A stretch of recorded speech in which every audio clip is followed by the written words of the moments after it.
Great good morning, everyone. It is a beautiful Monday, May 12th, year of our Lord 20 and 25. This is the Bob Cordaro Show. I am he. Broadcasting today from the United States of America. I can prove it because we've got an American president and an American administration that actually are working to make Americans' lives better. How novel.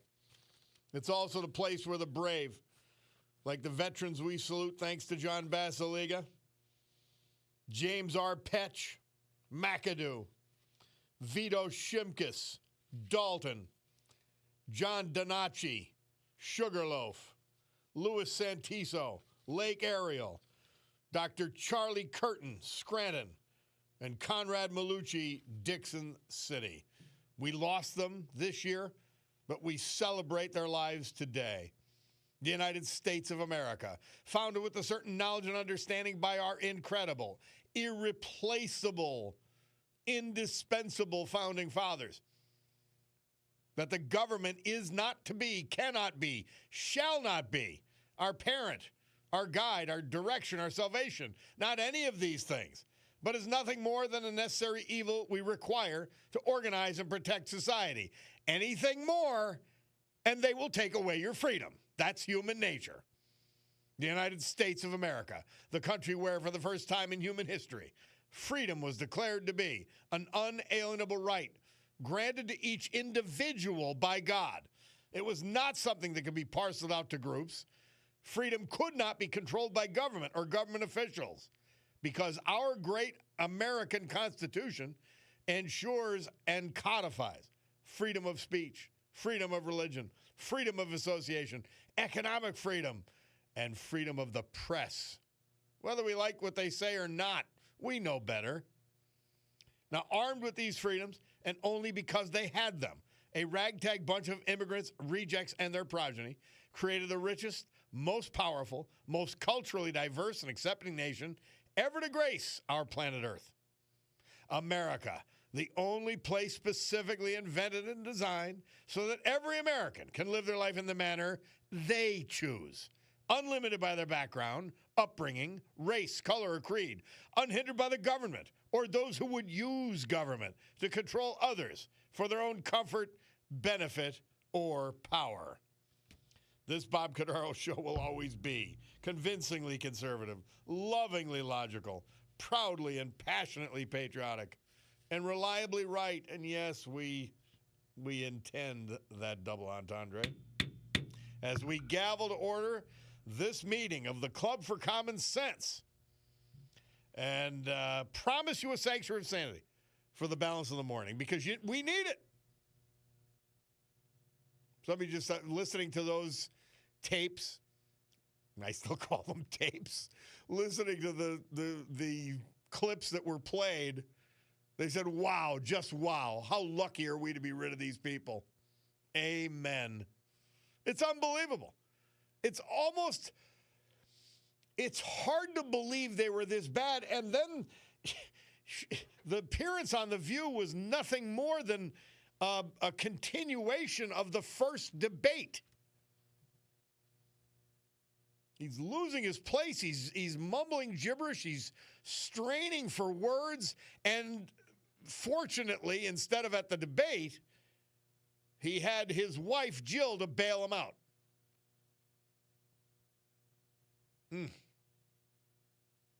Crazy. And it's just, they were that bad.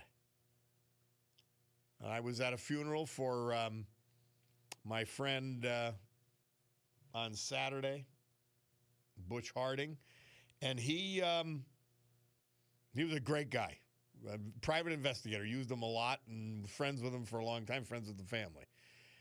Anyway, so it was at St. Clair's Church, which is the heart of the Irish Democrat territory in Scranton. And some of them are still hanging on to that political party for whatever reason. And so we had a little repartee back and forth. But more than a few, I listened to you every day, which was quite pleasing in that territory.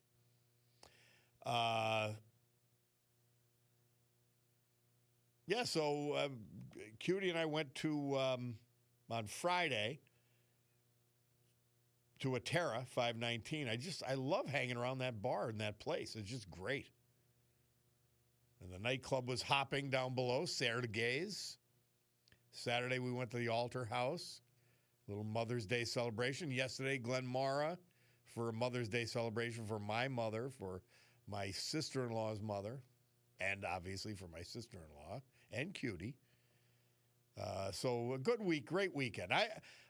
I'll tell you what, I couldn't help thinking about, because there was so many posts, and I tried to like or whatever, as many as I could. So many posts about people whose mothers had passed on. And I think about it, when you're at my age, I'm just very, very fortunate that my mother's still with us. And it's quite fascinating.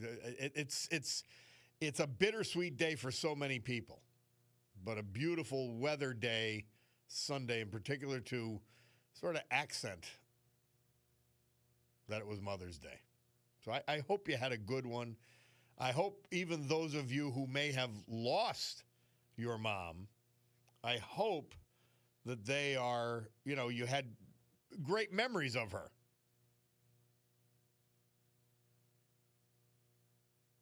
And that gave you some sort of fulfillment yesterday. Mother's Day. Big day. Well, we're here. It's May. It's May 12th. Middle of the month already. I can't even believe it. Bob from Dallas says, I think you need to remind people that love to bring up how bad Trump was during the pandemic, that Biden left Trump's China ban in place. And by the way, this is an important point. More than 3 times as many people died under the Biden administration than Trump, even though Biden had the vaccine and we had more information about the virus. Yep. And they were lying. Don't forget, they were lying about that damn vaccine, fake vaccine. Essentially, what it was a pre-treatment. That's all. It was a pre-treatment.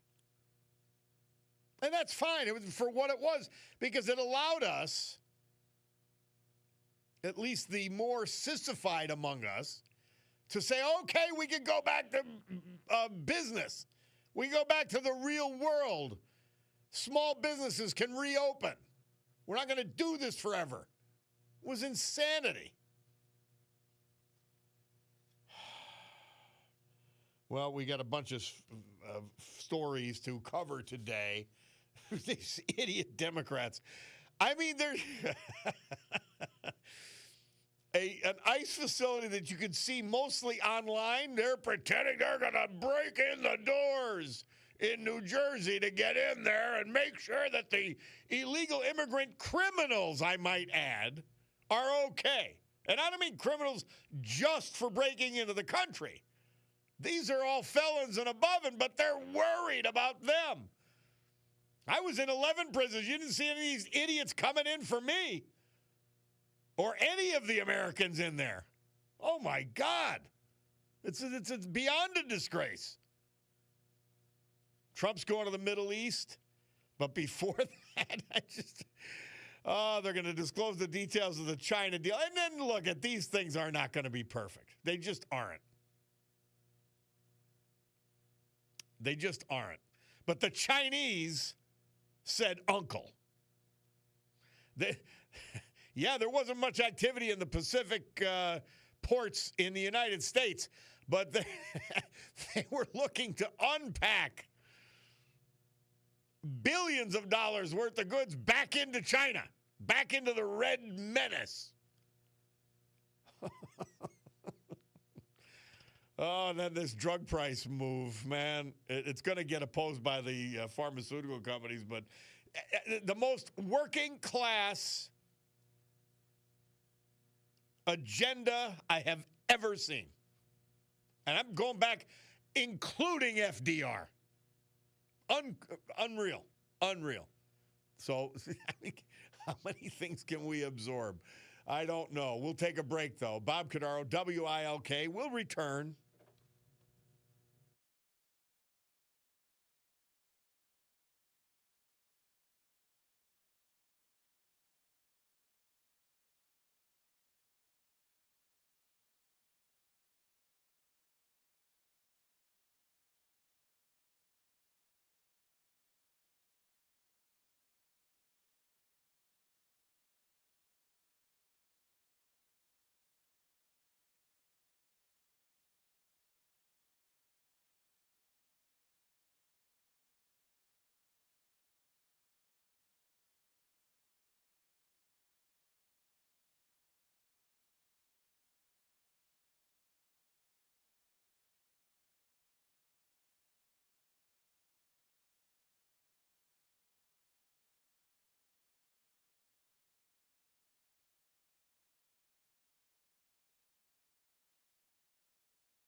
Our veterans this hour and every hour, this day and every day.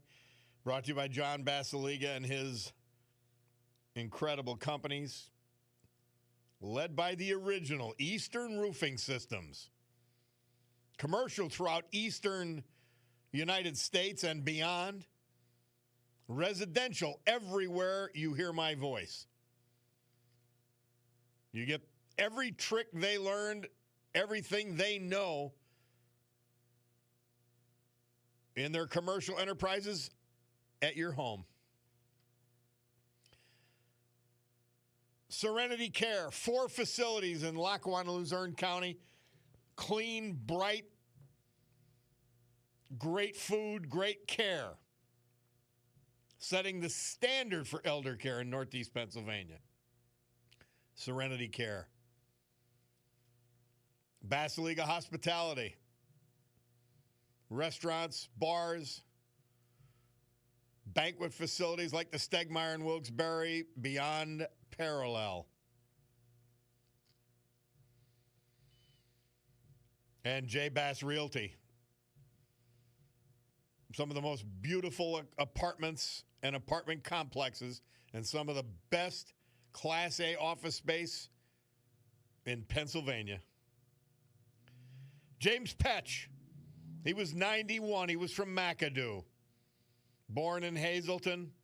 Member of St. Paul's Lutheran Church, Whitehaven. He's a Vietnam War veteran and served us in the U.S. Army. 20 years of dedicated service to us, to this country. Prior to retiring, well, he continued to service at SCI Mahanoy. Surviving her, his wife is 65 years, Elizabeth. A son, 6 grandchildren, 3 great-grandchildren, nieces, nephews, and other family members. James Petch. Vito Shimkus. He was 94 when we lost him March 21st. Husband of the late Margaret Mary Ludlow, to whom he was married for 60 years. He was born in a small village in 1931 near Taraj, Lithuania. He lived in a World War II combat zone that shaped his formative years. In 1944, Vito and his family fled Lithuania as Soviet forces advanced. Imagine this. You matured quickly. His teenage years were spent in a displaced persons camp in Germany. They declined opportunities to relocate to Canada or Australia because the United States was their dream. In 1949, they emigrated to Pennsylvania, where they found haven and freedom in Fleetville. And Vito became an American citizen in 1955. Legal immigrants. Vito met his wife, Margaret, at a Catholic singles social.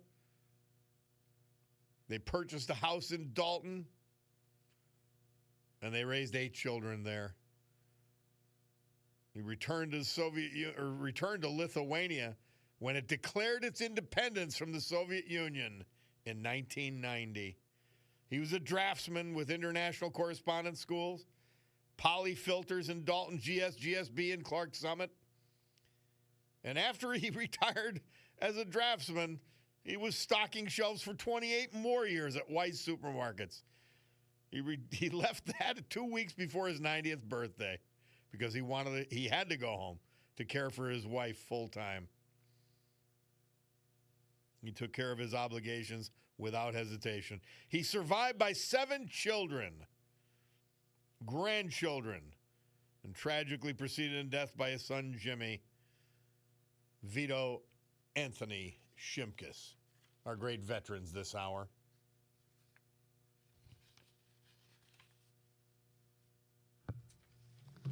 Storm Tracker 16 forecast from meteorologist Ali Gallo. Today, mostly sunny. It'll be about 80. Enjoy it because tonight, increasing clouds with showers likely overnight, low 60. Tuesday, cloudy with on and off rain showers, 70. Wednesday, morning showers, otherwise cloudy, 68. We need the rain. Don't complain about the rain. We need it. We do. You know that. I haven't gotten up to Lake Scranton yet to check out how many feet we picked up. Maybe we did. I certainly hope so. I get nervous when the reservoirs are down. Bill from Pittston's on the blower, calling about the greatest comeback. How are you, Bill? Good. I'm in good humor. I just watched three great politicians, their life story, Mo, Larry, and Curly, the Three Stooges, as narrated by Mo's son. It was hilarious. Mo's son? No kidding. That's funny. Yeah, very good. That's funny. Yeah, the greatest comeback. This is a compilation about almost everything you've said. Concha is a great writer, and I mean, he just lays it out. There's no escape, and your Democrat friends from the funeral, they don't get it. Now, here's one quote from the book that's just fantastic. A couple, by the way, just a few. Oh yeah. By the way, that would have been a year ago. That would have been solid walls of blind Democrats, and it wasn't. Yes, thank God for that. Anyway, here's a quote. It should come to no great surprise that the Democratic Party has abandoned the working class, would find the working class has abandoned them. While Democratic leadership defends the status quo, American people are angry and want change. Only 25% of America are liberal. The other 75% will not be ruled by the other 25%. Voters do not listen to Hollywood celebrities when it comes to voters. The working class and middle class voters are disrespected by college elites. They want real merit-based opportunities, not government subsidies. Identity politics is ultimately losing politics as voters care more about issues and not identity. Young people are waking up and beginning to reject woke politics, and they're turning to the center to the surprise of the Democrat Party. Guess who said that? Mark Penn. He's always honest, Mark Penn. Always honest. But what do the Democrats do? The mayor of Newark, they're insane. Blows his way in. These are silly people. Like, I look at our mayor in Scranton. She's out there door to door with her team, and we got at the House this thing. The arrogance of the left is what is infuriating. It says in the piece that they mailed, Page is the only serious candidate in this race. Like, who says that? I mean, that's insane. That's an insane person. Wow. Bob, do you have a copy of that book, The Greatest Comeback? No, I do not. I did not purchase that. Would you mind if I dropped one off for you? I got a couple copies. Oh, I'll just drop it off at the desk. Are you kidding? I try to be voracious in my reading. Sure, I'd love it. I love Concha. I love Joe Concha. Yeah, you and him are on the same page, that's for sure. Then there's other comment. I don't know if you've been following the new Pope's brother. He's a Trumpian. I saw something about that. He said something. He either passed on or he liked a pretty hardcore comment about Nancy Pelosi, which I'm sorry, it wasn't civil, but I thought it was pretty funny. Oh yeah, I mean they got a transcript of his conversation with the Pope, and at one point he calls Nancy that drunken C, and yep. It just really gets. I mean, it's hilarious. It's just well worth following that transcript, and it offers hope for the new Pope. I have a couple red flags for him, but now he spoke English at the latest mass. My mother was saying, "Well, what are you upset about him saying not speaking English at his first appearance?" I said, "Well, Mom, he spoke Latin, he spoke Italian, he spoke Spanish. He should have spoken English. That's all." She wasn't aware that he had spoken Spanish and Latin in addition to Italian. But I'm concerned about it, but I will say this. No matter what anybody says, this guy, he's the real deal in terms of, is he holy? Is he, a true believer? Because he is.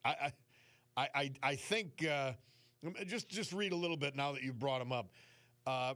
In 1975, Robert Prevost, my friend Timmy Mack sent me this. He was at the top of his game. He was a math teacher in Chicago, accepted into Harvard Law. Instead, he became a priest. He joined a missionary order, moved to Peru, not to the cities, but to the remote villages where children were dying from treatable diseases and families walked miles just for clean water. He didn't just live among the people. Our Pope became one of them. He learned Quechua, the sacred Incan language. He carried food for days on foot. He slept on dirt floors. He taught math under broken rooftops. He carried the sick on donkeys. He prayed under the stars. So, I mean, he's a real, you know what I mean? He's true to his religion, which is the most we can ask for him. Yeah, he even took the name Leo the 14th after Leo the 13th. And Leo the 13th was basically, well, he was a great pope. Mm-hmm. He restored the strength of the papacy. And there was a movement at the time, modernism. It still exists, but it's like being woke back in the 19th century, and he put an end to that when American priests were getting a little bit too rambunctious. So I'm thinking Leo the 14th is obviously trying to tell us he's going to pick up that social causes like his predecessor. The question is, though, he's already made some questionable terms about Trump's policy about, putting up walls and not bridges. So he can either go that way or he can be a moderator between the two sides, political sides, and what to do with immigration. I have, strangely enough, I have less problem with the migrant issue from the Catholic Church's perspective than I do with the climate issue, which Francis waded into totally unnecessarily and really, frankly, quite ignorantly. And it's sort of, and that globalist bent. And this guy, he's a citizen of the world. He's American and American born, but he's truly a citizen of the world. We're going to see. He deserves more than a chance. And this guy has walked the walk to become the Pope. He's also into climate change as well, though. That's one thing I'm a little concerned about. I'm looking forward to him. I want to give him. I want to see him. He could be really great, and I'm praying for that. Yeah, stick to the knitting of the church, and we'll be fine. And be consistent with Christians being, whether they're being persecuted or even slaughtered all over the world. That's where you've got to step in as the Pope to protect Christians. Our religion is under attack, totally and completely. Yep. All right, my friend. Always a pleasure. Pleasure's mine. Thank you, Bill. We'll take a break. Bob Cordaro, WILK. We'll be back.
Murph tells us this date, 1951, Jackie Benson and his Delta Cats had the #1 R&B hit with Rocket 88. Many rock historians, Murph says, called this the first rock and roll song. Not bad, huh? 1951. The Delta Cats were actually like Turner and his Kings of Rhythm. And this is the kind of stuff you'd hear in like jazz clubs in Harlem, and they got it recorded. Pretty neat. And of course, historically, right before that, the Axis forces surviving or surrendering to us in North Africa, 1943, the beginning of the end for the Nazi Reich, which was to last 1,000 years. How'd that work out? Hitler.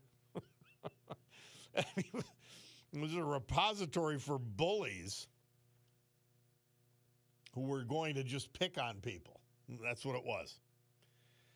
Bob LTS, how about Trump wanting to do away with taxes completely and have the tariffs pay the way? It sounds like a great plan. The Democrat Party had no problem taking our hard-earned dollars to enrich their families and friends, and this isn't illegal, says RW. Yep. We've discovered through Doge that the whole left-wing Democrat Party plan, the whole establishment plan, and we see it in Scranton, we see it in Lackawanna County. Take care of the consultants and they will take care of you. Use the tax dollars to either make friends or reward friends and family. And let's study everything. Let's study the garbage routes. Dear Lord. Frightening. Yeah. So they have this governor's award, of like a thing on the Paige Cognetti piece. Governor's award for municipal excellence. Well, who gave it to her? A Democrat. They give these awards to each other and pat each other on the back. Meanwhile, the whole city's falling apart. Crime is up. Business people can't get a meeting or a conversation. The unions can't get a meeting or a conversation with this mayor. You can't get into City Hall. Oh, Lord, reimagining outdated ways of doing business. Yeah, like talking to people. Talking to people that live in the city. Let's reimagine. Oh, let's lock the doors. You could get to one office, which is where I guess you get your permits or something. And after that, no. Unbelievable. And by the way, I'm the mayor, or I'm the commissioner, let's use it with Bill Gaughan, and I don't know anything. So I've got to hire consultants for everything on your dime. Yeah. Somebody, hey, Bob, glad you had a great weekend. How's Atera? I thought excellent, as always.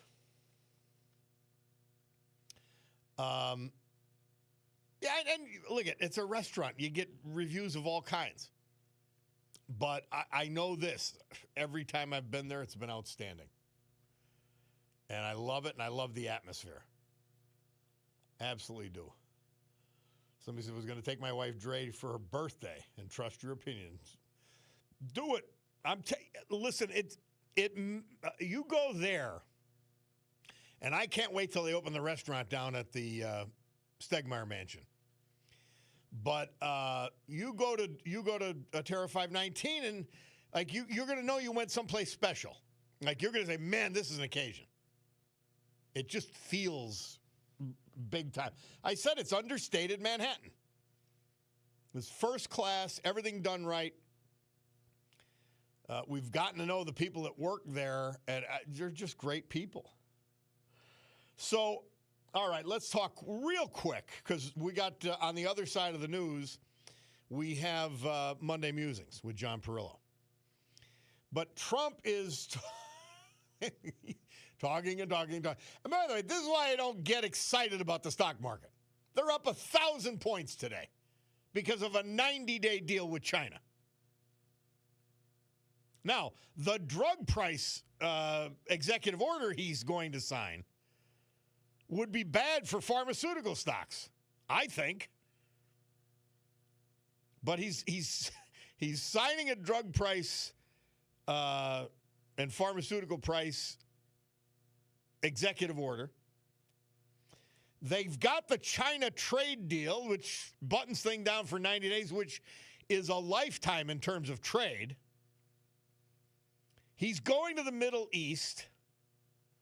The Democrats are showing again.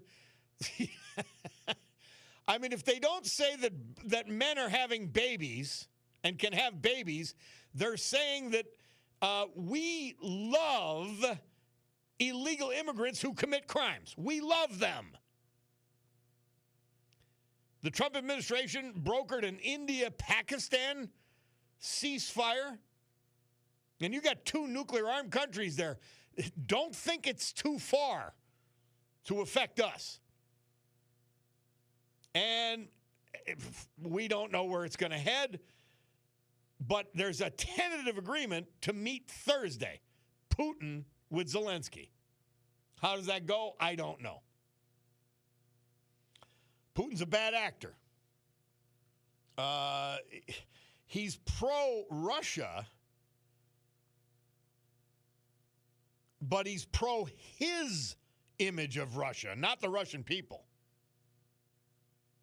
They just love him because people like a strong leader in a country like that, in a culture like that. They appreciate a strong leader, but he's really bringing them down the road to destruction. What value will the meeting be? Well, they'll be the meeting itself occurring is of value. You got to give Trump's people all kinds of credit. They also got the last American hostage home. Hamas releasing that person. They do more things. It's like they do more things than Biden did in 4 years. And everything Biden did was destructive. Everything they did was destructive. Awful. All right, we'll take a break. Bob Cordaro, WILK. It is time for the news with Brian Hughes. We'll listen to that. We'll come back. We got Monday Musings.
like a winner.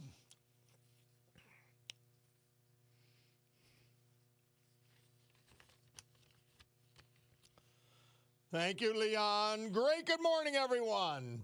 10:09 a.m. here in the great Northeast. This beautiful Monday, May 12, 2025. This is the Bob Cordaro Show, and I am he. And it's a big day to fight for America, defend our values, and with the help of our man, John Basiliga, honor the brave who have made us and kept us free. People like the veterans we lost this year, but celebrate this day. Like James Petch, McAdoo, Vito Shimkus, Dalton, Louis Santizo, Lake Ariel, John Donacci, Sugarloaf, Conrad Malucci, Dixon City, and my pal, Dr. Charlie Curtin, Scranton. So with history, our great founding fathers, and the incomparable Constitution of the United States of America as our guides, let us continue today's battle.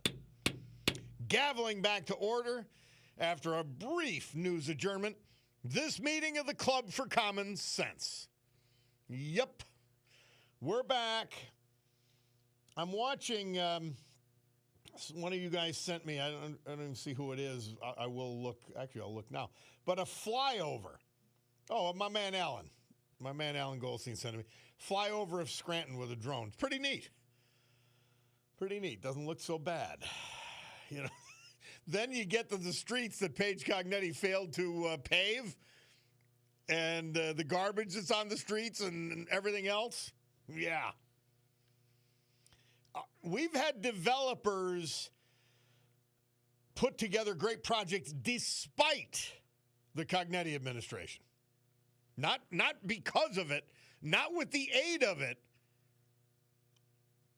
not even with the fact that, well, okay, we'll at least be out of the way. No, they were an actual continuous hindrance to everything it did. Did you forget that she shut down the lights at the Scranton Art House and then showed up, sent a cease and desist letter? By the way, lights that were approved, and then went for the ribbon cutting. No shame. No shame. All right, so it's Monday. Well, what does that usually mean? It means the Bulldog plays that song, and John Perillo, he comes to attention. The old Navy man. How are you, my friend? Not that old. Well, you're an old Navy man. Well, I don't feel like an old guy, but I am. It's what is. Yeah, that's true. That's a very good point. And and I did want to first wish everybody, all the moms out there, a happy Mother's Day. Especially to yours, Bob, and my dear wife. And thank you. As I said before, moms are the first and most important teachers of culture. And I believe that moms' roles are critical in civilization. So thank you. I can't appreciate what you all do enough. And I did want to, with the new Pope installed, I thought I'd go back to civilization and how that ties to belief and how those things are a bulwark against barbarism in our world. And I was texting about getting together with one of these kind younger people that I'm involved with, and who told me that I put too much faith in Western civilization, and humans are evolving and would evolve to be better without religion or civilization.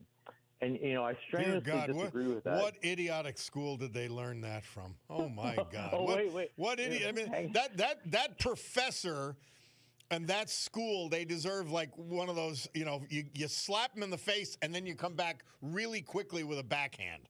Okay, well, it gets better. It gets a little bit better. But, I as longtime listeners know, I disagree with that. And, in fact, I would argue that people should travel to some of the globe where Western civilization doesn't hold sway, and then tell me what they think the key differences are between those areas and where we live. And I'd also point to the fact that fewer people are living under representative forms of government than they were 30 years ago, as another indication that humans will devolve, not evolve, in the absence of civilization.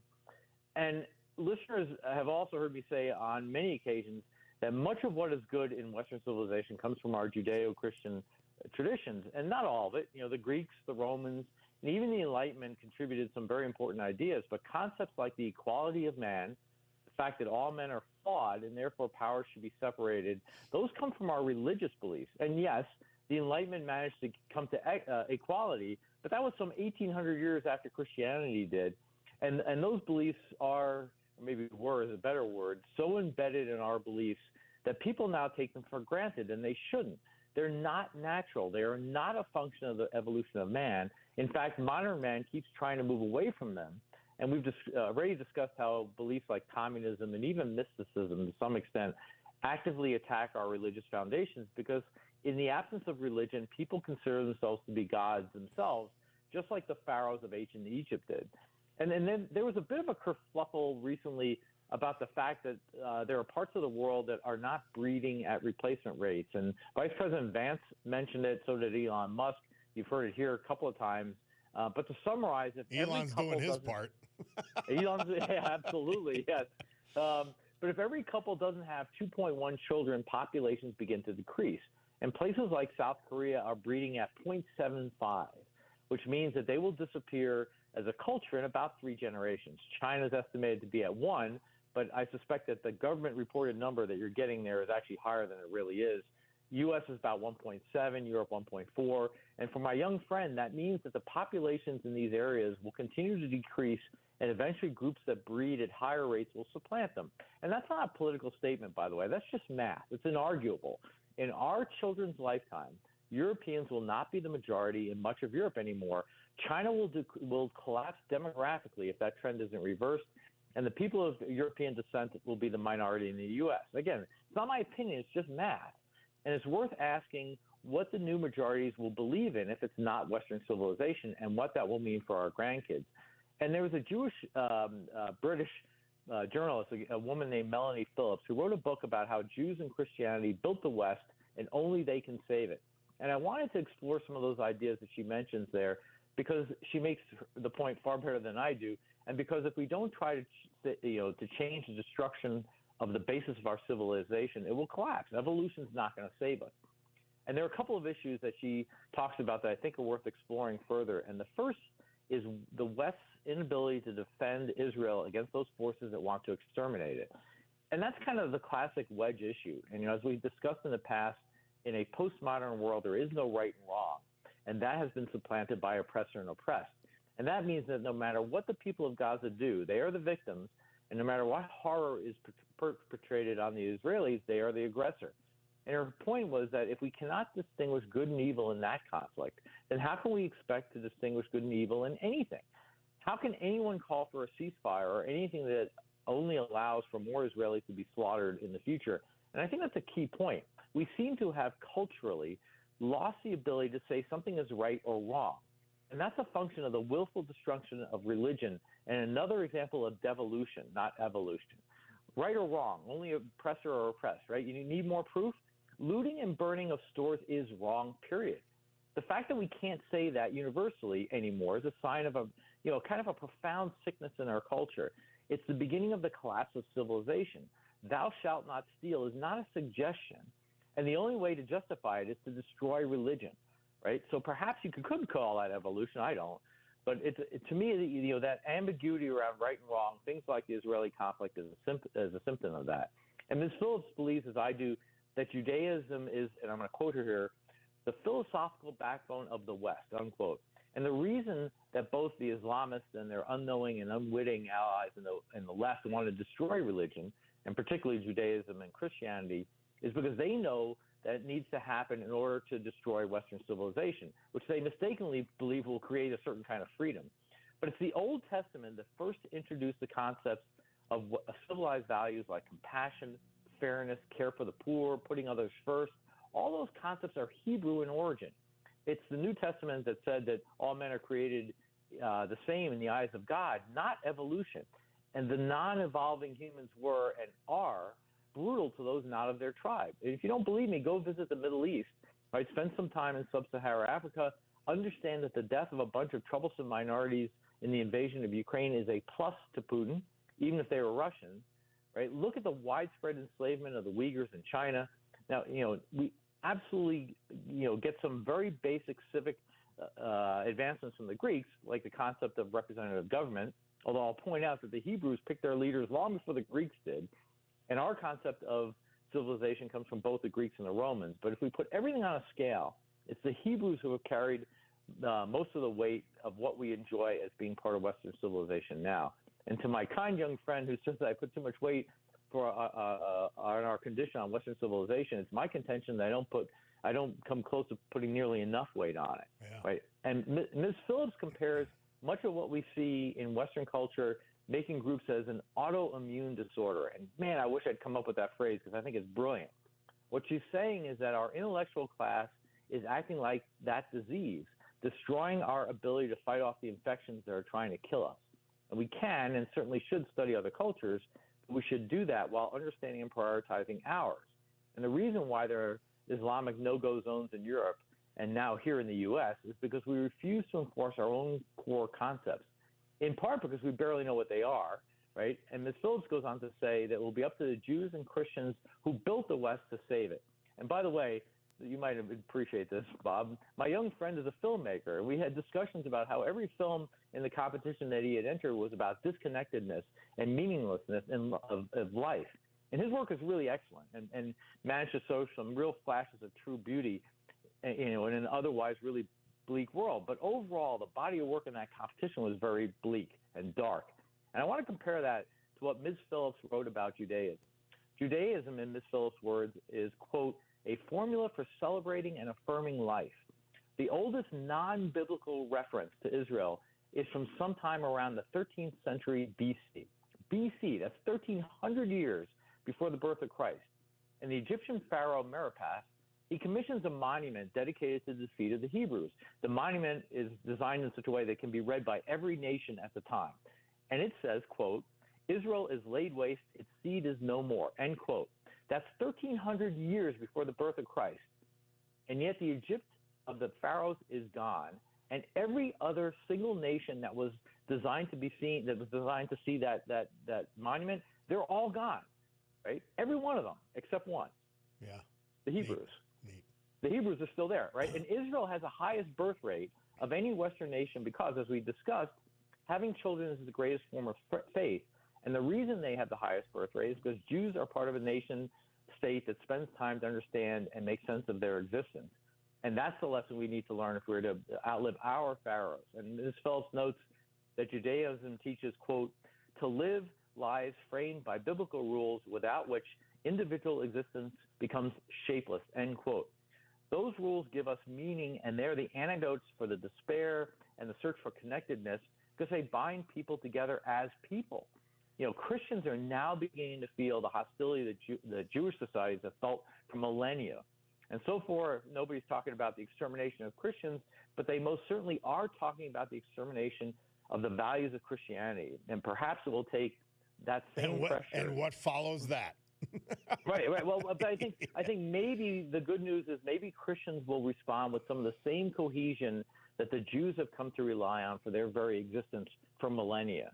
Right. So again, to you and your listeners, when we worry about our meaning, when we think that life has no meaning or we think that life is disconnected, people have been talking about this stuff for millennia. We know the answers. We just have to go back and try to understand what they are and spend time with them and not try to find it on our own. It's out there. Well, John, we're not going to evolve to it. At some point fairly soon, we probably got to go back and start our discussion as it began. The development of Western civilization, Western thought, right through to the Constitution. Very important. Very important. Yeah. All right, my man. Always a pleasure. Thank you. We appreciate it, and let's pray for the new Pope. Yes, sir. And to you again, you and your listeners, hope you have a great week. Thanks for spending time with me this Monday morning, and I greatly appreciate you and your audience, and hope you guys have a great week. All right. John Perillo, Monday Musings. You have a great week, my friend. We'll be back after this.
Veterans, our veterans, this hour and every hour, this day and every day, brought to you by John Basiliga and his family of companies.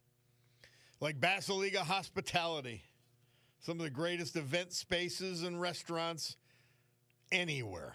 The Old Brook Inn, 307, Springbrook Township, the Far Street Tavern, the great Hyde Park section of West Scranton. The Scranton Art House. They're serving lunch now.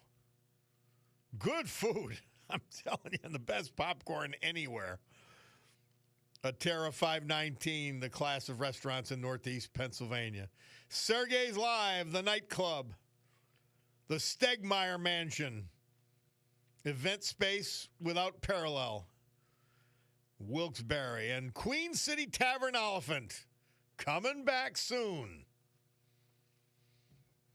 Louis Santizo, Lake Ariel. He was just 78 when he died March 24th. His loving wife of 57 years is the former Carolyn Gerlach. Louis was born in Jessup, graduated from Lake Consolidated School, earned a bachelor's in business management and an MBA in production and operations management from the University of Scranton. For 46 years, he worked for PPL, retiring as Northeast Regional Manager. Member of St. Thomas More, St. Mary's Parish Community. He was a United States Army veteran, honorably serving in the Vietnam War. He survived, in addition to his wife, Carolyn, by daughters, 4 of them, granddaughters, and many other family members. Louis Santizo. John Donacci, he was 90 when he died March 25th from Sugarloaf. Born in Wilkes-Barre, graduate of Sawyersville High School. He later attended Pace University in New York. He served in the U.S. Navy aboard the battleship Iowa, primarily stationed in New York City, where he met the love of his wife, the former Teresa Lynch. They were married in Brooklyn in 1959. Until his retirement in 1996, he was employed for 40 years at Allied Signal as a logistics manager. Preceded in death by his parents and his wife, surviving 2 daughters, a son, and a grandson. John Donacci. Our great veterans this hour brought to you by the Basiliga Companies and John Basiliga. Storm Tracker 16 forecast from meteorologist Ali Gallo. Today, mostly sunny. It is gorgeous. High near 80. It says 70 here at the studios right now. Tonight, increasing clouds with showers likely overnight. 60 is the low. Tuesday, cloudy with on and off rain showers, 70 degrees. Wednesday, morning showers, otherwise cloudy, 68. We need the rain. No complaints. No complaints. The Trump is still talking, and I guess some of the people from HHS, Robert F. Kennedy, Dr. Oz speaking. I think Dr. Jay Bhattacharya spoke as well. One of the things among the many, many things I don't miss about politics is standing for ceremonies. I hate to stand, and I mean hate it. It's not so much pain, it's just discomfort. And when you've got to stand there when Trump's speaking, he's going to go on forever. So you're like, oh my God, you're stuck there. Somebody says, Bob, getting back to the Pope for a moment. I felt slighted by his not speaking English, just an acknowledgement. It was as if we were dismissed. America is important to the world and mostly Christian. I felt snubbed, but willing to give him a chance to notice us. LTS says, the old gal from Mountaintop. Thanks for letting me vent. Of course you could vent here, old gal. I felt the same way. I did. I felt the same way. But he spoke in English at his Sunday Mass. So whatever that was, maybe is over. And we're going to hear more, towards us. Somebody says, Bob, why are these candidates able to run for office like Mayor Cognetti when they have to hire a panel of advisors on the taxpayer's dime to tell them what to do? This practice should be stopped. If they want to hire advisors, let them pay out of their own pocket. No different than a business person hiring an attorney or an accountant. Few would disagree. Well, yeah, pay out of your campaign. Like we have on top of the consultants he's hiring, sadly with the vote of Chris Chermak, on top of that, he's suing in his political fight with Marty Flynn. And he wants us to pay for it? Clearly that has to come out of your campaign stash. And go out and raise money. Come on. You're right. Craziness. Somebody says Republicans in the House and Senate should be ashamed. They've sent 5 bills to Trump to sign into law. That is shameful. No, it isn't. How many laws do we need? Number one. So that's number one. That's the threshold. Our executive producer, Mr. Paul, always said this, and it always makes sense. How many new laws do we need? We don't have enough. Really. Sincerely, deeply. Stop making laws. That's what you need. Stop making laws. And then let me tell you the practical reason there hasn't been a lot of legislation. And that's aside from the fact that the Senate is capable of being filibustered at the drop of a hat by the Democrats. They can filibuster anything in the Senate. So what can you get through? You get through nothing good. I'm telling you, if a Democrat's voting for it, I'm against it. Completely and unalterably. I might be against something that Republicans pass, but I'm against everything that a group of Democrats, and guaranteed the majority of Democrats would vote for. Against it 1,000%. In any event, the reason they're not, because of the problem in the Senate, Democrats will not play ball. Not one bit. You need 7 Democrat votes in the Senate to pass any legislation, because it's got to overcome the 60-vote threshold of the filibuster, because you've got to vote for cloture, I apologize. So when they vote for cloture, which means then that they can move forward with the vote and that there cannot be a filibuster, you need 60 votes. So they need at least 7 participating Democrats. So how many are you going to get? They're all left-wing lunatics. And don't talk to me about Fetterman. He's a lunatic. Don't confuse him with a moderate. I heard somebody on Fox this morning, Brian Kilmeade, calling him a moderate. What are you, out of your mind? Yes, you are out of your mind. You're not thinking. Don't just talk, think.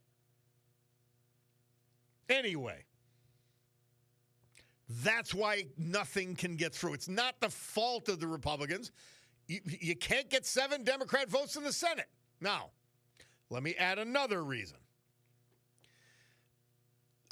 Because of this and these problems with the filibuster in the Senate and the fact that they need 60 votes to get anything through the Senate, and the Democrats are not cooperating, because of that, they've got to go to the process called reconciliation, budget reconciliation. Budget reconciliation is an exception to the standard Senate rules. And that you can pass with 51 votes. So they can even lose idiots like Murkowski and Collins and still pass it. They can lose Mitch McConnell and still pass things. And remember this, the vice president is a vote if you need him in the Senate. So they've got to put everything they could conceivably put into the big, beautiful bill. That is going to do everything that I think Republicans have wanted out of the Republican House and Senate. It's going to have everything else. Because it isn't just going to be about money. It isn't just going to be the tax cuts. So if they pass the big, beautiful bill, that's going to have so many facets to it. This Senate and House will go from, which on the surface is the least productive or very unproductive Congress, to one of the most productive ever. So keep your eye on the ball.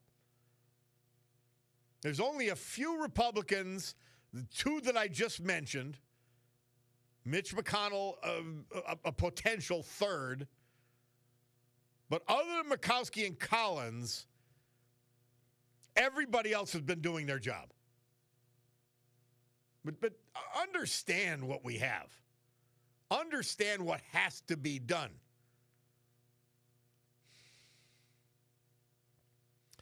Somebody says, Bob, come on now. You know as well as I do, Republicans have, I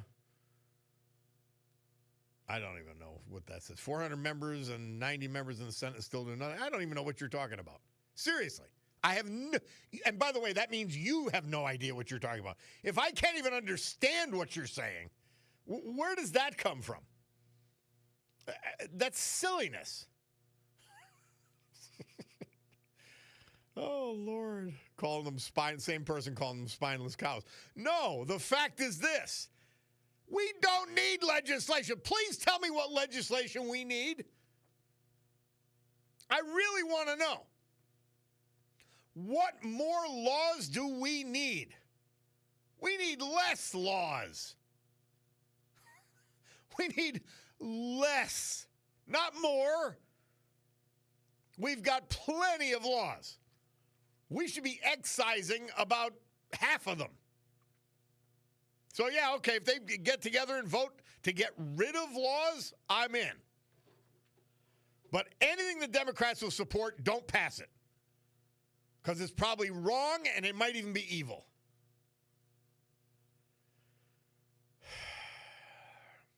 They need to repeal laws. They can do that also. Well, but again, you can't get around the Democrats in the Senate. How do you overlook that to simply blame? Well, if you're a never Trumper, I get it. You got TDS. If you're an anti-Republican, okay, I get it.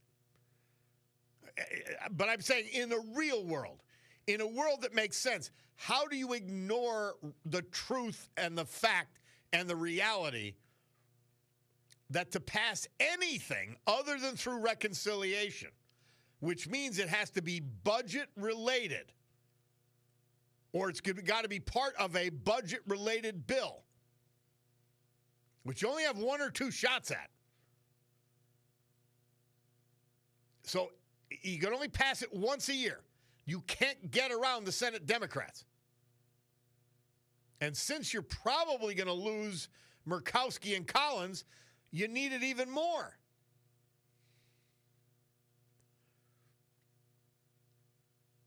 Bob, I understand the filibuster forced them to use it. I want to see votes. No, that's not how it works. Come on, stop it. That's not how it works. What do you want to have? You want to have Cory Booker for 5 hours pretending he's Spartacus, saying nothing? I don't want to go through. My God, you imagine the rogues gallery we would hear from? The last thing I want to hear is Democrat speeches. These are sick people. They're sick hypocrites and liars. So no. As somebody points out, they can't even enforce all the laws on the books already. Somebody said, Bob, people who requested mail, a separate subject. People who requested mail-in ballots still haven't received them yet, just like in November. And the election's coming up. I know it. Scary stuff, guys. Now, it depends where you're talking about. I got to tell you, if it's Luzerne County again, well, then Crockemo's got to go. I said it last fall. Well, I mean, if you can't get under the hood and fix the voter registration office, it is one of your primary jobs. And if you can't get that done, where are we going?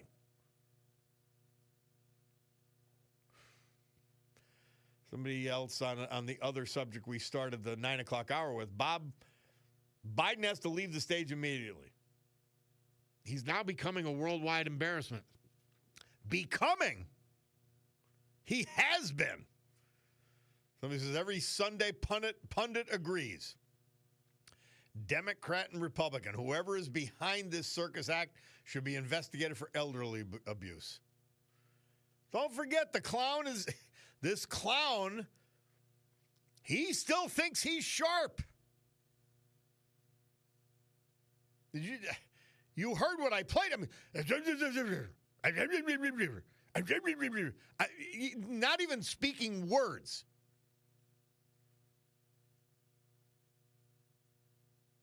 Trying to talk about health care, God knows. But remember, as you're getting a vote in Scranton, Sheridan versus Page, Page gave us Biden Street. Page said he was a genius. Page said he should be on Mount Rushmore. Please remember who lied to you. We'll take a break. It's time for our great sponsors. We've got let's find out where the market's. It's over 1,000 points up, the Dow. So it's like these people are silly on Wall Street.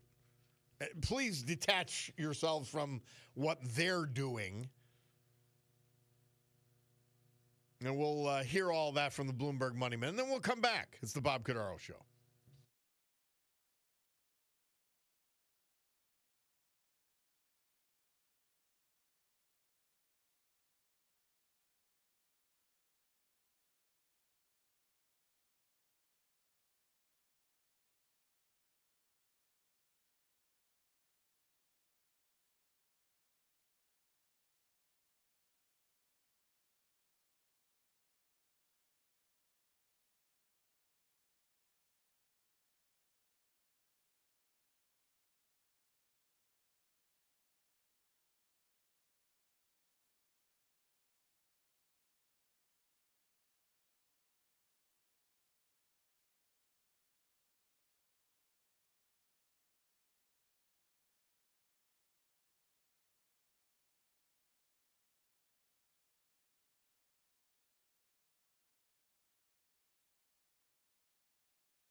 May 12, 1960, Frank Sinatra's welcome home party for Elvis Presley. Let's let him finish.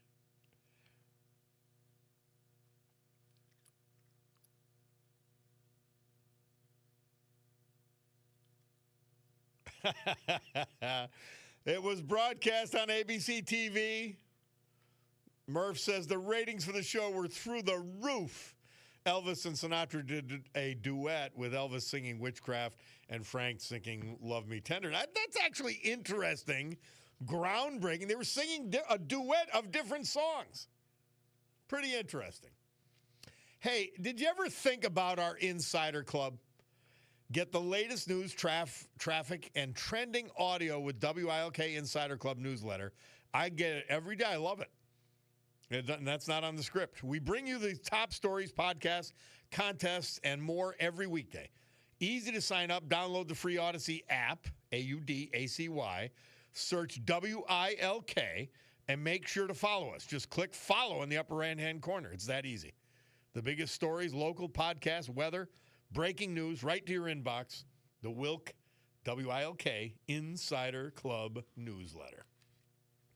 So, Bulldog tells me he makes sure I read these things, and I really do. I use that. I use the Insider Club all the time. So yeah, guys. Let's go back. Razor says cut the drug prices. No, it's going to be litigated, but it's interesting. As long as it's Medicare and Medicaid, now the drug companies can choose not to sell it all. But as long as it's Medicare and Medicaid, it will be difficult for the drug companies to derail this executive order. And it's going to help a lot of people very quickly. Again, the best working and middle class policies ever. And don't forget what the China thing's all about. And the tariff thing's all about. It's not about anything other than the middle class and working class getting hollowed out. Because these goods are manufactured overseas, they pay $1 an hour, and the jobs leave us. Remember Ross Perot, he was right. The giant sucking sound of our jobs leaving America. Well, they did, didn't they? And Trump's got to fix it. I mean, you talk to people, and I tell them this all the time. You let your house fall apart over decades. Like, so literally, things are falling down. Roofs are falling down. I had to do this with the Lackawanna County Courthouse. And then and I had the Scranton Times blame me for fixing it. We literally had the ceilings collapsing in judges' chambers because there was 20 tons of pigeon dung. And I got the blame. No, it's just what is, guys. This is how it works. This is how the left and the media play it. They blame you for what they did. Look at Newark, the air traffic situation. This massive infrastructure bill. Nothing spent by Buttigieg because he was a horrid incompetent. Nothing spent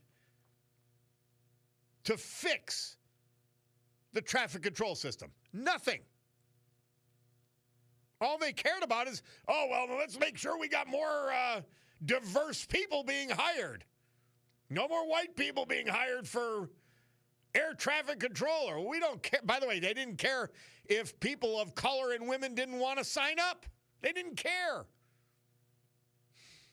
Amazing. Oh, Lord. All right, it's time for the news. Brian Hughes has that. We'll come back because there's more of this Lollapalooza to go. It's called the Bob Cordaro Show.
Thanks, Levon. Great good morning, everyone. 11:10 a.m. here in the great Northeast, this beautiful Monday, May 12th, the day after Mother's Day, 2025. Try to make every day Mother's Day. This is the Bob Cordaro Show. I am he, and it's a big day to fight for America, defend our values, and with the help of our man, John Basiliga, and his tremendous companies, to honor the brave who have made us and kept us free. People like veterans we lost this year, but celebrate on this Monday. John Donacci, Sugarloaf, Louis Santizo, Lake Ariel, James Petch, McAdoo, Vito Shimkus, Dalton, Conrad Malucci, Dixon City, and Dr. Charlie Curtin, Scranton. So with history, our great founding fathers, and the incomparable Constitution of the United States of America as our guides, let us continue today's battle. Gaveling back to order, this meeting of the Club for Common Sense. And we mentioned to you, it's Mother Teresa. We try to do it every day. Our gal, Mary Regina, dutifully forwards Mother Teresa's saying for the day. And for May 12th, she says, for 20 years, I was at work in education at St. Mary's High School. I love teaching. And in Loretto, I was the happiest nun in the world.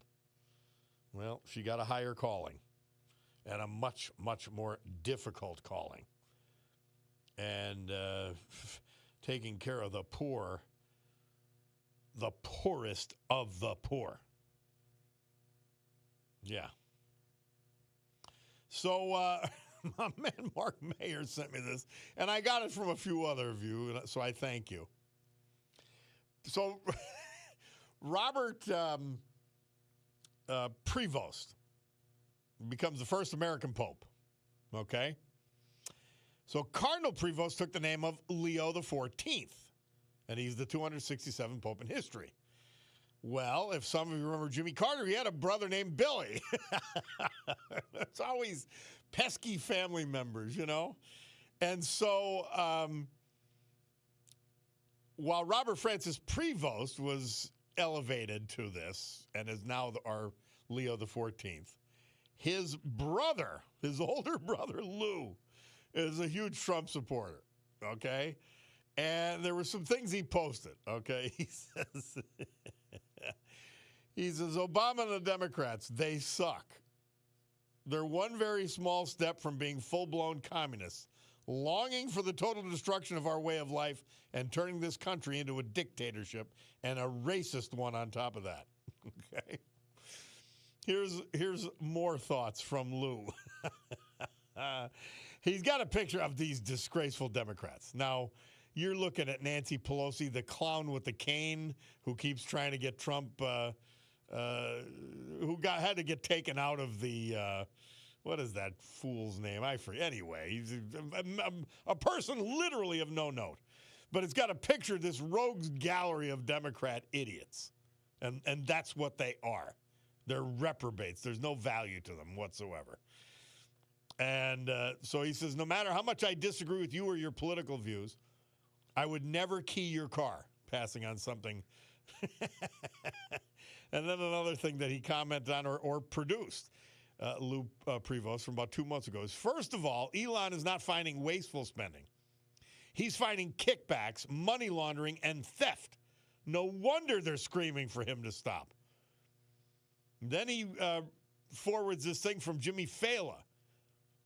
Lou Prevost does, the brother of the Pope. He says, if you didn't flip out when Biden fired federal workers for not getting a vaccine, we don't really care what you think about Trump firing federal workers for not contributing anything. Lou's on that. Lou Prevost that he posted about 3 months ago. The same people that wanted to hire 87,000 IRS agents to audit you don't want one man auditing them. Then he says, I tolerated Obama for 8 years and kept quiet. Here's my issue with the whole let us all be a United States again that we heard from Joe Biden. For the last 4+ years, the Democrats have gone and scorched earth You have salted the fields, and now you want to grow crops. The problem is 75 plus million of us have memories longer than a hamster. We remember the Women's March, vagina hats, and all the day after inauguration. We remember the 4 years of attacks and impeachment. And now I got to get to Facebook, so we'll see if it comes through. And it's something that we read on this air. We remember not our president and the resistance. We remember Maxine Waters telling followers to harass us in restaurants. We remember the president's spokesperson being kicked out of a restaurant. We remember hundreds of Trump supporters physically attacked. We remember Trump supporters getting doxxed and fired from jobs. We remember riots and looting. We remember a comedian, that's in quotes, holding up the president's severed head. We remember a play in Central Park paid with public funding showing the killing of President Trump. We remember Robert De Niro yelling F Trump at the Tonys and getting a standing ovation. We remember Nancy Pelosi tearing up the State of the Union address. This is from the Lou, the older brother of the Pope. We remember the total in the tank move on the Main Street media. We remember the nonstop and live fact-checking on our president and his supporters. We remember nonstop in-your-face lies and open cover-ups from the media. We remember the president and his staff being spied on. We remember 5 senators shot on a ball field. We remember every so-called comedy show turned into nothing but a Trump hate fest. We remember 95% negative coverage in the news. We remember the state governors asking and getting everything they asked for and then blaming Trump for their problems. Yep. Lou Prevost says this, brother of the Pope. We remember a Trump top aide verbally assaulted in 2 D.C. restaurants. We remember people banging on the Supreme Court doors. We remember that we were called every name in the book for supporting President Trump. We remember that Hollywood said they would leave after Trump was elected, but they stayed. We remember being called Nazis. We remember being called deplorables. We remember being called fascists. Lou Prevost continues. We remember our sitting president calling us garbage and Kamala and the media trying to tell us, get past it because Biden doesn't matter anymore. The list is endless, but you get the idea. My friends will be my friends, but a party that has been on the attack for 4 long years does not get a free pass with me. Lou Prevost, brother of the Pope. I could be excited about this guy. We'll see. I want him to have a podcast or something. I know he's mostly passing things along, but still, that's great. That is great. So we've got a normal person. Somebody says, Bob, you know that I'm a steady listener, also a conservative Catholic Republican. I'm asking you to please emphasize the positive, uplifting, and holy happenings in our country and the world, such as the election of Donald Trump and an American Pope. Please stop making fun of Biden's mental state and continuously pointing out the flaws of the Democrats. That is not helpful or charitable. Reminder that peace begins with me. Thanks, says Cat X. Cat X, here's the problem with that approach. You see your friends who insist on still voting Democrat and Dummycrats. You see them trying to ignore all this, trying to pretend none of it happened. And what is past is prologue. So I'm sorry, Kat. The fact is this. We cannot back down on this. We cannot back. We've got to keep pushing. They're still telling us there was nothing wrong with Joe Biden.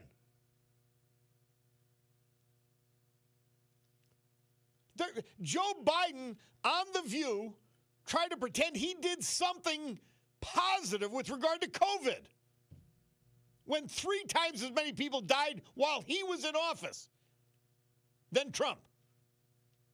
So, I mean, no, I'm sorry, Kat. We are not going to forget it. We are not going to stop making fun of them. We're trying to do it with some humor.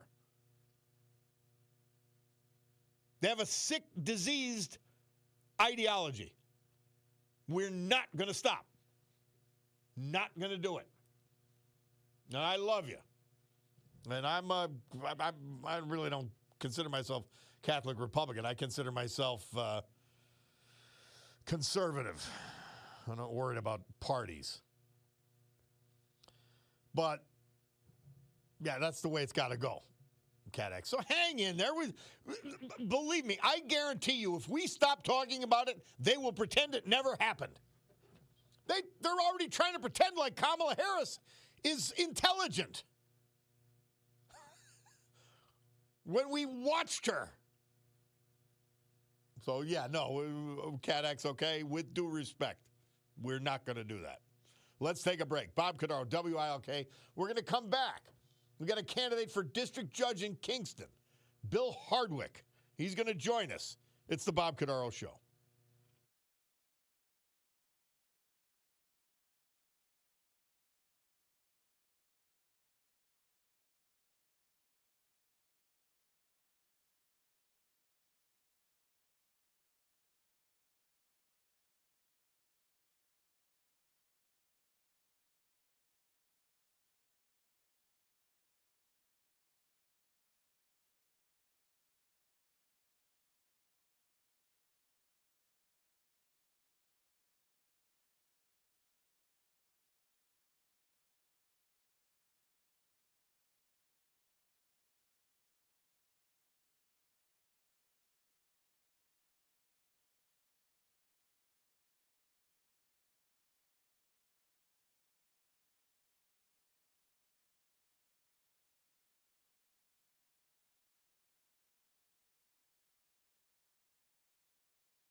We're back. Rolling Stones recorded their hit Satisfaction. Chess Recording Studios in Chicago, Murph tells us. This date, 1965. And thank you, Murph, for that, as always. And, of course, our history. Huge cyber extortion attack. 2017. Hey, Bulldog, we're going to finish after the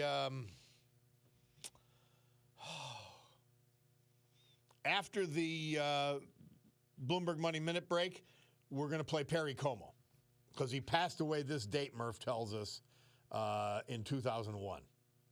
And then obviously finish with Big Bad John, which how can you not finish with Big Bad John if that's on the list? And here's our man, Bill Hardwick, district judge in Kingston he's running for. Bill, welcome to the Bob Cordaro Show. Good morning, Bob. Thank you. And by the way, what a great song to come after. Yes. I love it. I saw the Stones last summer and great concert. Yeah. I've seen them twice, and they're great. They're cool. I said, as much as I love the Beatles, they're cooler than the Beatles. Hey, to be doing what they're doing at their age, I know. My hat's off. I just want to be walking at that age. I know. That's true. Oh, I'm happy when I'm tapping my toe to the music. Well, Bill Hardwick, tell us about your background and why you're running for district judge. Well, actually, my background, I was in manufacturing for 33 years. I worked out at a plant in the back mountain, offset paperback manufacturer. Oh, yeah, sure. We made paperback books. And I started my first day there sweeping the floor. And 33 years later, I retired as a vice president. I worked my way up through the company and started working with some of the affiliate companies on the East Coast as well, our sister plants. So my background is in manufacturing, but in 2017, I looked at doing the magisterial race here in Kingston, Edwardsville. At that time, I think it also included Larksville. It might have been since the redistricting. But, I got very interested in it. Then found out that a friend of mine was running, Jim Haggerty. And so I backed away from it in 2017. Unfortunately, Jim passed away this last March 20th. Good guy, Jim Haggerty, yep. Yeah, yes, he was. Brilliant constitutional mind. But with that opportunity opening up for me, a couple of friends said to me, "Hey, you wanted to do this before. Why not now?" So I went down. I did the certification classes in Harrisburg in June. I redid them in November so I would stay current, and I'm actually scheduled to do them this coming June as well, so I can keep up with changes and certification processes that are necessary. But I had a little stumble. I have to run as a write-in candidate. I don't know if you followed any of it in the paper, but I was one of the gentlemen who, instead of filing 3 financial disclosure forms, I filed 2 financial disclosure forms. And my opponent decided to take me to court on it. And I'm sure you're familiar with the term. It's called a fatal defect. The judges don't have any leeway really on hearing I could have had a tornado come through. Yeah. And it wouldn't have changed the fact. Bill Hardwick, when I was running for commissioner, and I was actually asking, please, I don't want to run for re-election again. I've already been there for 8 years. And I got knocked off the ballot and had to run right in. So I get it. Yeah, it makes things just a little bit harder. You gotta literally, I wouldn't say teach, but remind people how to do a write-in ballot, either if they're doing mail-in or in-person voting. So a little bit more work, but I'm working at it. So I hope I'm successful at a minimum. I hope I can get into the general election so I am on the ballot, and then see how I can move forward to attain the seat. How many candidates are there for that are, because you could be written in on the Democrat and the Republican side? How many candidates are there totally? There's 3 of us. Okay. Myself, the other guy who was running committed the same fatal defect. So there's 2 of us running write-in campaigns against the one candidate who was on the ballot. Okay. Well, it Yeah. won't be easy. Will you feel free to Nope. call in again, Bill Hardwick? We appreciate it. I appreciate the time, Bob. All right. District Judge candidate for Kingston Edwardsville, Bill Hardwick. We'll take a break Thank you, and sir. be back.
Our great veterans brought to you today by John Basiliga and his family of companies, including Serenity Care. 4 locations in the Mid-Valley, Old Forge, Wyoming, and Kingston. They offer personal care services, dementia care services. Their dementia care units are located at their Mid-Valley and Kingston locations. Both dementia units have been completely renovated and are accepting new residents. All 4 personal care locations have been completely renovated inside and out. Local owner that has a passion providing the highest quality senior care in the area and beautiful personal care homes for seniors to live in. Amenities galore. Conrad Malucci. He was from Dixon City. He died March 21st. He was 79. Survived by his beloved wife and best friend, Gail.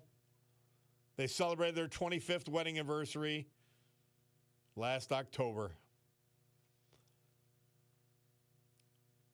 Conrad was the son of the late Patrick and Evelyn Malucci. They settled in Old Forge when he was 5, and he was educated in Old Forge schools before proudly serving in the U.S. Army during the Vietnam War. He was stationed in Germany during the Cold War, and he served us until 1972. He worked as a manufacturing foreman in a number of local factories. He'll be remembered for his selfless nature. He was sentimental, loving, giving, and honest. He always told you how it was. His humor was unforgettable. A man of great faith and prayer. He survived, in addition to his wife Gail, by 3 daughters, 8 grandchildren, a number of great-grandchildren, and 3 stepchildren he considered his own. Conrad Malucci, Dixon City. My buddy Charlie Curtin, Dr. Charles Curtin, born in Scranton, 1940.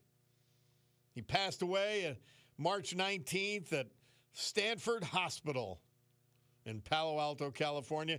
He leaves behind a legacy of kindness, love, and humor. Best known as a area pathologist, he was a devoted husband to his wife, Judy. He adored Judy, and, well, she tolerated his shenanigans. Charlie was a graduate of Scranton Prep, University of Scranton, Jefferson Medical School. He trained at Sloan Kettering. Charlie was a captain in the United States Army and served us with a tour in Vietnam. A dedicated pathologist. He not only knew the ins and outs of the human body, but he knew the names of everyone from hospital maintenance, nurses, cafeteria staff, and, of course, doctors as well. Outside of work, I got to meet Charlie through golf. His family says he had a remarkable ability to curse in ways that would make even the most seasoned golfers blush. Yet somehow it only made him more endearing. You're right. He's survived by his wife, Judy, his children, his 3 children, his 5 grandsons. His family says we imagine Charlie's now in the great beyond, standing on a celestial golf course, shoes untied, collar askew, and lining up the perfect shot, probably followed by a choice word or two. Dr. Charles Curtin. Our veterans today, brought to you by John Basiliga and Serenity Care. Storm Tracker 16 forecast from meteorologist Ali Gallo. Today, mostly sunny, high near 80. Maybe the best day of the week. Tonight, increasing clouds with showers likely overnight, 60. Tuesday, cloudy with on and off rain showers, 70. Wednesday, morning showers, otherwise cloudy, 68. Yep. So I've temporarily lost this, the text. So next commercial, you'll have to come in and straighten it out. Okay? We've got this thing. It turns off in 10 seconds. Or it seems like it's 10 seconds. Well, we had one candidate for that district judgeship in Kingston and Edwardsville, and here's another, a guy we know, our meteorologist, Anthony Margavage. Anthony, how are you?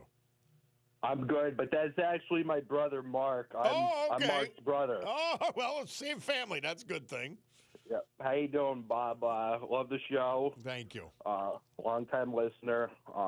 You had Bill just call in there, and I figured I'd call in. Why not? We're for democracy here. And, you know, and I love write-in candidates because I got stuck doing it once. We did win, but overwhelmingly so. But I know how hard it is. Now, I truly feel that the voters are being robbed of a democracy by there being only one choice on the ballot to begin with. I mean, when I explain to people what happened with the financial statement of interest, they say that's just typical Luzerne County politics. But I am a write-in candidate for magisterial district judge in Kingston and Edwardsville. It's hard to go around and meet everyone now with the mail-in ballots before the election. So they sent out the mail-in ballots almost a month before the actual election. So by the time I get to talk to some people, they have no idea I was even a candidate. They want to know what I'm registered as, Republican or Democrat. I'm a registered Democrat, but both parties can write me in. Correct. It's really, really complicated situation. Well, that for most people that haven't been there, you know, through it, they don't really. It's hard to explain to some people what a write-in is. They get write-in confused. They get mail-in confused. One of the most important things is if you're doing a mail-in ballot and a write-in, you can only choose one. So if you're going to write someone in for magisterial district judge, don't bubble in the candidate that's already there. And I always tell people when they're going to vote, Anthony Margavage, I tell them, take your time. Don't get excited and think you have to rush through. First of all, this is not going to be a crowded election. So you take your time and do your write-in ballot. It'll work out. Anthony Margavage, tell us a little bit about your background and reason for running for district magistrate. So I was a truck driver and a trainer. When Most people, when people get their CDLs, once they go through the process of getting their Class A CDL and they get a job, I do on-the-job training with the new hire. So I spent a lot of time in the passenger seat with a lot of new employees that had no experience at all driving. It was very nerve-wracking. I also served my community as judge of elections in Edwardsville, Ward 2. And I just want to point out, when I was the judge of elections and we had that paper problem with the county, we ran out of paper at the polls. Now, they came in with a court order and ordered my workers and I to sit there for an extra 2 hours to give the county enough time to correct their error. Now, when I made a tiny error filing my paperwork, they wouldn't give me any leeway, nothing, to correct my mistake. As long as it's the county officials that make the mistake, it's absolutely fine. And also, I was friends with James Haggerty, the former district magistrate. I found myself on the other side of the bench once, and Jim was the one that gave me a second chance, and I figured the best way to honor him was to follow in his footsteps, even though no one could ever fill his shoes. Jim was replaceable, but I thought I would at least give it a try. Well, a truck driver and a manufacturer, I mean, that sounds good to me. It sounds like two candidates. The lawyer thing, this is the people's court. I like it. I like it a lot. And I call myself the people's magistrate because I agree with you that it's not a job for a lawyer, and I don't think it's someone that has a background in law enforcement. It's more for a regular, everyday guy that's able to use common sense. Common sense is the watchword. Anthony Margavage, thank you very much. Best wishes on your run for district judge in Kingston and Edwardsville. Thanks, Bob. All right. We'll take a break. Bob Cordaro, WILK. We will return after this.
Chuck from Carbondale texts in. He says, Bob, I received a card in the mail today.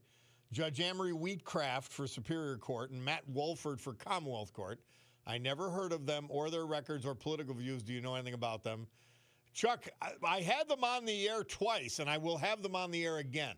They are great candidates. And I mean, not good, great candidates for Superior Court and Commonwealth Court, respectively. Yeah. And they think common sense. They think normal.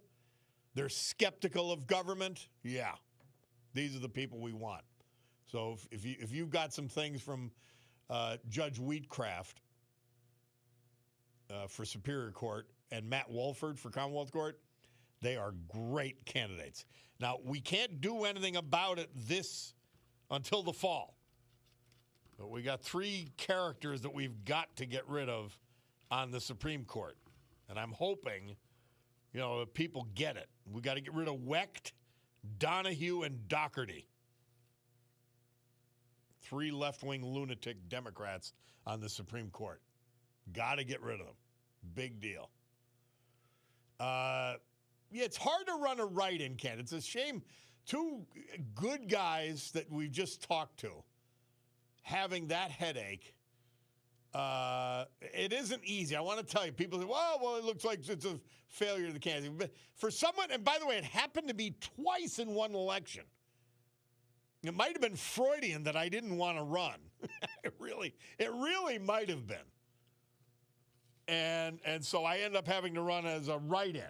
And we overwhelmed. We won big anyway, but still, it was quite a headache. Well, it's time for the Bloomberg Money Minute. Let's see what the market's doing. Probably still exploding. The Trump trade deal and all kinds of good news. We'll be back.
That's a great little song.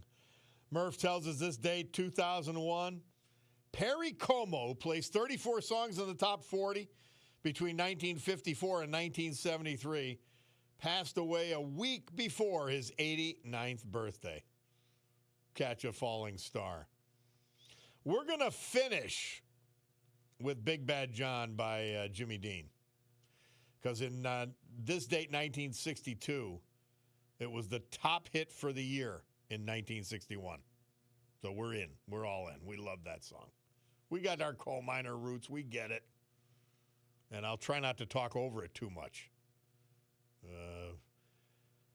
Final mention of our great veterans. Brought to you by John Basiliga and Serenity Care. 4 facilities in northeast Pennsylvania, 2 in Luzerne, 2 in Lackawanna, the Mid-Valley, Old Forge, Wyoming, Kingston. 2 of these great, I mean, they are great. They're clean. They're bright. This is where you'd want your family member to be. And they've got dementia care units in Mid-Valley and Kingston. Totally redone, up to Basiliga standards. But our great veterans that they are bringing you, men we lost this year, and we'll miss. Vito Shimkus, the guy who came to us from Lithuania. Dr. Charlie Curtin, good guy. Conrad Malucci, Dixon City.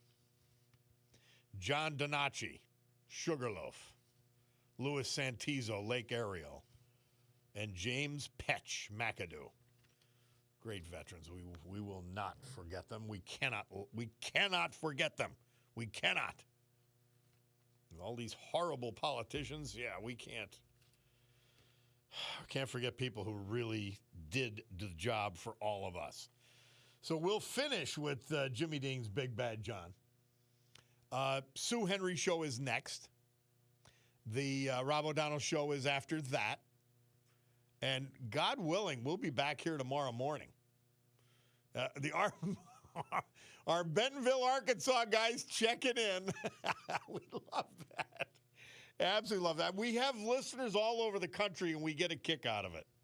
We're very, well, we're beyond amused by it. I say this, and I said this when I came for the job. I still had an ankle bracelet on when I came for the job from federal prison. And I said, well, look, I said, it's who you want to hang around with. I said, and I want to hang around with as many people from Northeast Pennsylvania as I can. And I hope they'll want to hang around with me. That's what's going to happen. And so we picked up Jersey people, Florida people, Vegas people, South Carolina people, Californians. Yeah, so we're happy. New York State, obviously. We're happy with all of that. And we enjoy the Bentonville gang very much. We truly do. Well, let's let Big John take it out because I don't want to talk over it. I really don't. I love the song. It just reminds me of our coal mine roots, baby.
Always tears to my eyes when I hear that song. I love it. The biggest song in 1961, year of my birth. Club for Common Sense adjourned.